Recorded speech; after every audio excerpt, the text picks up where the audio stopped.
Good morning, search fans. As you can see, we're back on the tunic field, the field of so many shattered dreams, and we've had some rain.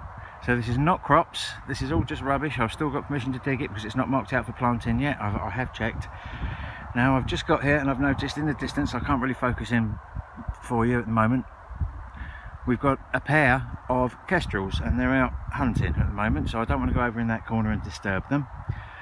Earlier on this week I spent some time with my friend young Graham, who's a lot more knowledgeable than me, and we had a discussion about buzzards and red kites and whether we had red kites around here at the moment. We have some reports that we have. I've never seen any, but I certainly know we've got buzzards. I can sit in my garden and see buzzards flying overhead, which is quite cool. Anyway, I digress. As I say, we've had some rain, which means I'm going to have to tweak my machine a little bit. Now you can follow all your guidebooks and everything else, but your best bet is just to get out there on the field that you want to go to and adjust the settings as you go along. If you get a big lump of iron, then just go over it a couple of times until the discrimination either fades it out or it gets to a level that you can cope with and you can understand, you can recognise the sound. So that's what we're going to do. So I'm going to set up the machine, go for a quick stomp about, see what we can find, and then adjust the levels as I go. So at some point in the near future there's going to be a grown man standing in the middle of the field playing with his knobs, which is probably for a different channel, to be honest. Right, I'll see you on the first hole. Okay, we've got our first find of any consequence. Zoom down, can we see it? Can we see it? Can we see it? Can we see it?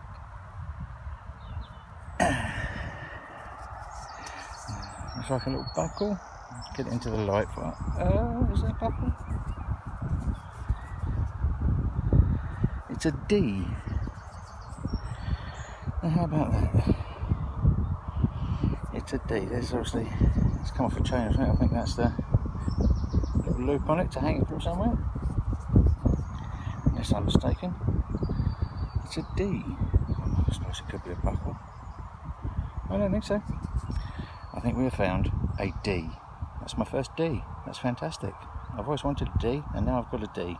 Brilliant. I'm trying to shelter the camera from the wind. There's quite a breeze got up.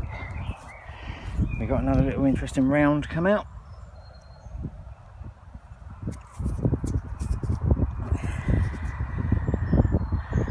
Now what do we think that is?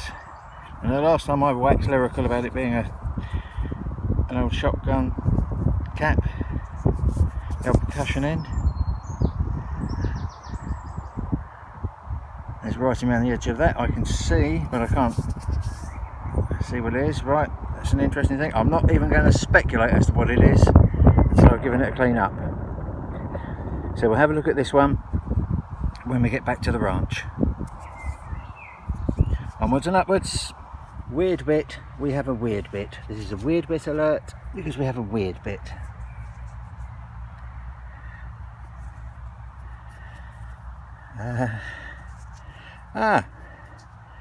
That's yeah, I know what that is. That's a twisty turny thing, isn't it?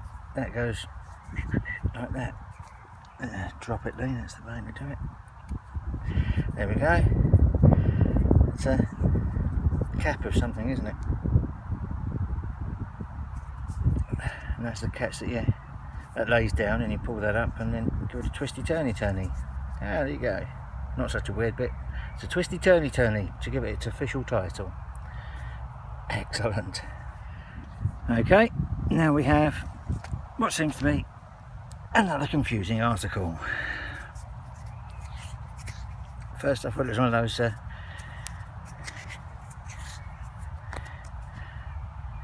funny bullets.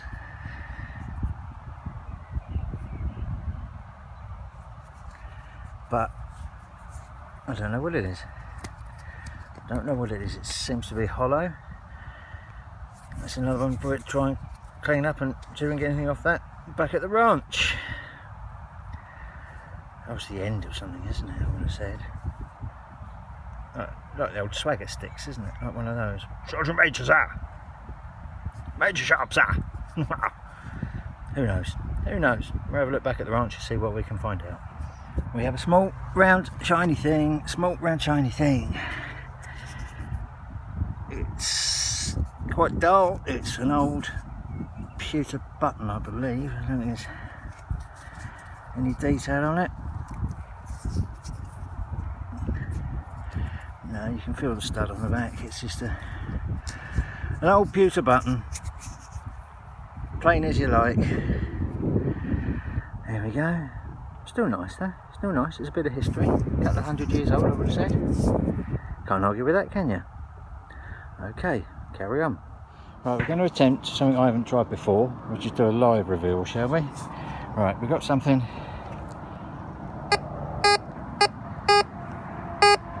Ring 24, 16. It's all over the place. You can see the numbers are flitting, which normally means it's a bit of junk. But because it's so low, we'll have a look, shall we? Rest that down there.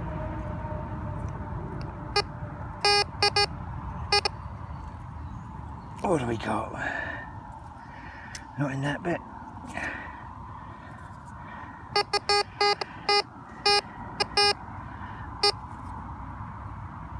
We have got. What is it? Oh my!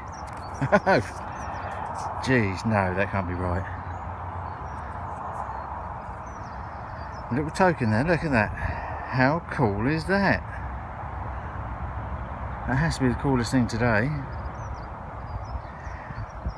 Wow, that's not for the first reveal. Now that I'm pretty pleased with that. Is it that way? Is it that way? I'll put my glasses on, clean it up, and have another look. Okay, we're right up by where the last silver came up, which is just over there. There's, I don't know if you can hear that. There's a nest squeaking in the corner. There's some chicks waiting to get fed. I think we may have our first coin.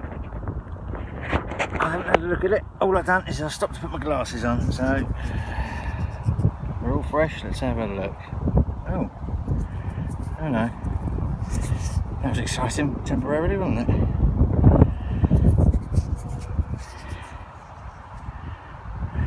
I haven't got a clue. Not silver, unfortunately. That'd be nice, wouldn't it, if we turned over there's a big Queen Liz or somebody on it, but not a coin, just a random disc. I don't know, we'll investigate later. Okay, we shall keep going. Right, I've had to cut short my searching today because the sky has completely come overcast and it's just starting to rain, and I have about a 20-25 minute walk home. But on my way home I have to pass this. I thought I'd just show everybody from around the world, because this is something. Can you see the stones at the top? This is something called the Black Prince's Well. So this is in the grounds of an old leper hospital, and apparently the Black Prince, who's got a tomb in Canterbury Cathedral, he visited here twice when he was on his pilgrimages. So there you go. That's quite a famous thing. It's just not fenced off. It's just tucked away. It's really cool, isn't it? Well, that's the Black Prince's Well. Have a look at that. Look it up. Right, I'll see you back at the ranch when I've done the cleaning. Hi guys, we're back at the ranch. We've had a cursory clean up on some. Well, we've given it all a wash. And this is what we got. Let's have a quick run through. It won't take too long. The weather did close in, by the way. It is teeming it down out there, which the ground needs, so we can't grumble. That's all good. Now, it was Henry II, I think it was, who said, "Will somebody rid me of this troublesome priest?" which is what he said about Thomas a Becket. And what I normally say when I'm out on the field is, "Will somebody rid me of these troublesome buttons?" There you go. That's just today. Just today. Now, I normally just chuck them straight in the bottom of my bag and be done with it. But for some reason I kept them all today and had a look through, and we found this one. Canadian General Service. I knew that Canadians were here, but they didn't really leave a lot of stuff behind. So for some weird reason I kept them all today, didn't chuck them all in my bag or give them to random people as souvenirs or whatever. And there we go, we've got a nice Canadian one there. World War I, like the rest of them. I guess they've been in the ground 100 years or so not doing that bad. There's all the detritus, all the junk. We got, I don't know what that is. Item Co. Dustbin and Go. Lead, I don't know what that was. I mean, we were excited about that. We thought that was a coin to start with. There's nothing on it. twisty turny thing. Again, destined for the bin. Can't identify that. Keep that for a little while longer until it's not threaded, I don't believe. So we'll come to that. Don't know what that is. We'll keep that for a little while longer and see if we can identify it. Furniture stud. Pewter button, nothing on it, just a bit of rust from the back of it. And the star find of the day, Mr. JG, whoever he was. I've had a cursory look on Tinterweb and couldn't find much about him. There he goes. Judging by the script and the way it's printed, I would say, I'll stick my neck out and say end of the 17th, early 18th century, judging by the colour of the lead and everything else, and the typeface. So there you go, that's the end of it today. Hope you enjoyed it as much as I did. Leave a comment, leave me a thumbs up and subscribe, and I'll see you on the next video. Cheers guys, see you later.